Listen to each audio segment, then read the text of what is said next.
Okay, so let's talk about Blue Ridge Rock Fest. So let's start from the beginning. Now, campers check in was Wednesday. I was lucky. When I showed up, I actually only had to wait in line for about 2 to 3 hours, but I later found out that people were waiting in line to check in for upwards of 13 hours. Some people were showing up only to be told that there were no campsites left. So Blue Ridge was making new impromptu campsites on hills with unmowed grass. But this was just the tip of the iceberg. Waiting in line for 13 hours is nothing compared to what was about to come.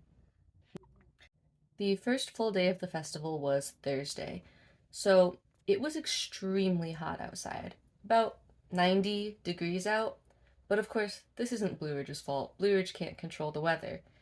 But what Blue Ridge could control is the water stations.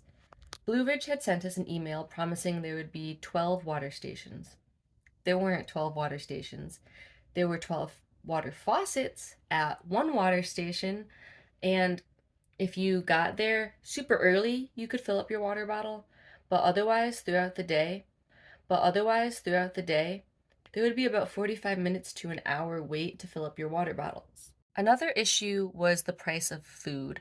Now, we all know festival food is expensive, but this was expensive. So, for example, 2 pieces of pizza was going to cost you about $26. Now, this wasn't the vendor's fault. I later found out that the vendors actually had to give 50% of whatever they made to Blue Ridge. That's insane. And then they also were forced to use a POS system that added an additional fee on top of it. Then later Thursday night, right as two of the main bands that I wanted to see were about to come on, we started to feel some rain. Now, at first, the rain was great. People were started cheering because we were finally starting to cool down. But then that little sprinkle quickly turned into a torrential downpour. People scrambled for cover, mainly the non campers. All of the non campers were basically told to take shelter in the shuttle buses. But guess what? There weren't enough shuttle buses. I later found out that mothers, children, disabled people, elderly were being forced to stand outside waiting for shuttles for upwards of 5 hours. There was dime sized hail, winds reaching speeds of 30 to 40 miles per hour. Things were blowing around, metal barriers were blowing around. The person that I came with saw a metal barrier almost take somebody's foot off. There was thunder and lightning. The only place a lot of people were able to find to take shelter was actually under trees. And if you know anything about thunderstorms with lightning, the trees are the last place you want to be. If one of those trees was struck with lightning, you'd be dead. People's easy up canopies were flying around.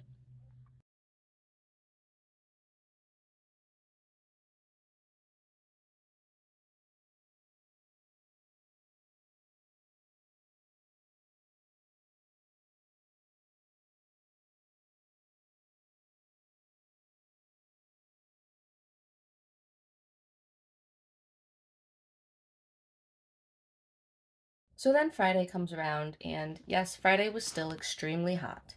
Still in the 90s. Food was still expensive. There still wasn't enough water. But at least I got to enjoy a full day of the festival. Friday was really the only full day that people got to enjoy. So Saturday comes around, and as I'm about to get in line, I notice their Instagram made a story saying that they're delaying starting because of pending weather. Okay, maybe it's still gonna thunder and lightning. So I wait around, and it started to lightning for maybe like half an hour, but then it cleared up. It was still raining, but it was perfectly safe to put on a show. Most festivals still play it when it's raining. By the afternoon, the weather had pretty much completely cleared up. There was no rain. The skies were sunny, partially cloudy. The weather was a comfortable temperature. At this point, we realized they didn't really cancel because of the weather. I I later found out that the workers had gone on strike. Many of the workers had gone on strike due to unsafe conditions. People were passing out from heat stroke. They weren't being provided food or water. They weren't being provided showers or porta toilets. There were only a few showers and porta toilets that the entire staff had to share. Their trash wasn't being cleaned up. The toilets weren't being cleaned out. Many times the showers were out of order. So, rightfully so, many of the employees and stagehands went on strike.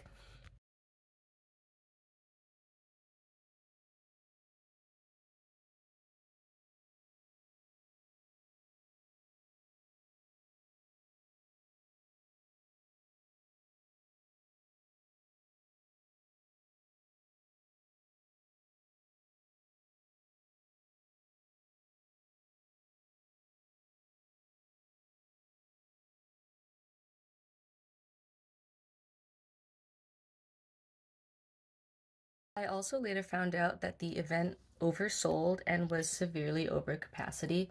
So the event had a capacity of about 40,000 people, and they have reportedly sold over 50,000 tickets.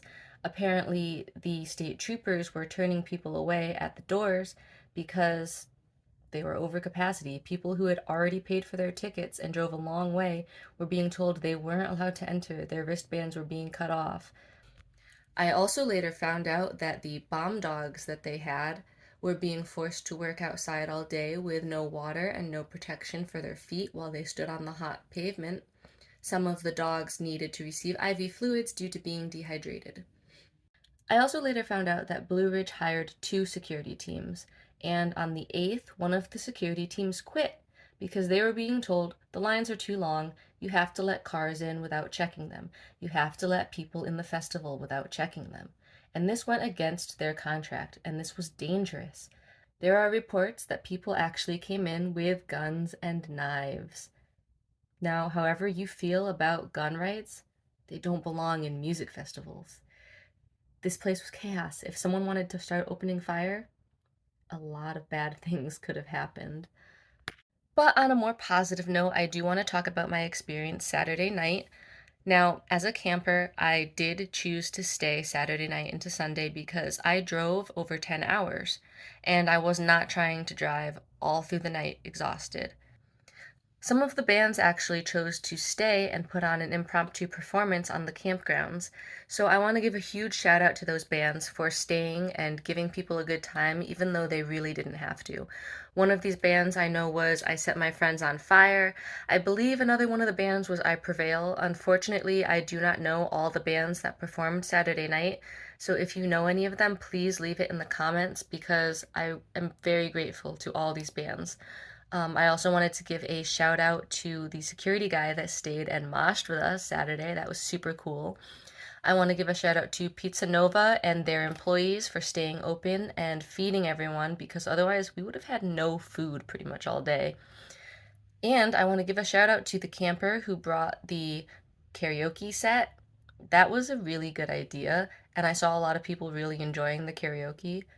I want to give out to the campers who tried their best to stay positive in a shitty situation.